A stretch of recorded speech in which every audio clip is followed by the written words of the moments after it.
Approximately 70% of Kenyans, an equivalent of 36 million individuals, are at risk of contracting malaria, one of the leading causes of death not only here in the country but also globally. However, according to efforts by the Ministry of Health to tame the risk, these projections may not actualize. 15% of the illnesses affecting Kenyans are often attributed to malaria infections. This goes hand in hand with data showing that approximately 5 million individuals are treated annually in the country against the disease. We have work to do because the vector and the parasite that cause malaria have evolved and continue giving us challenges.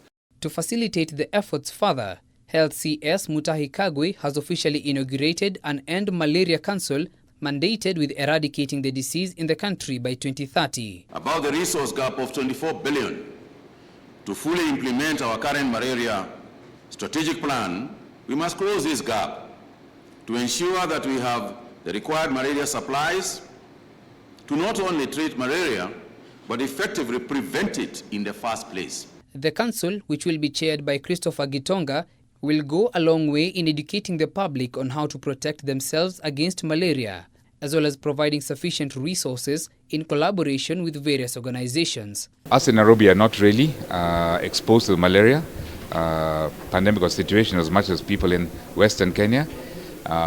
So for us, it's now how do we create the awareness of that we are one Kenya, and this disease affects millions and millions of people. In addition, over the past 21 years, the severity of malaria has reduced in the country, following a number of projects initiated by the government, including the introduction of protective mosquito nets. We know malaria amongst pregnancies is a leading cause of abortions, of low birth weight, of stillbirths, or even maternal mortality because it causes anemia. It has also been suggested that resources needed to fight malaria should be procured locally to not only create jobs but also improve the economy at large. We want to reduce the malaria incidence and deaths by at least 75% of the 2016 levels by 2023. Ben Kerera, K24, Evening Edition.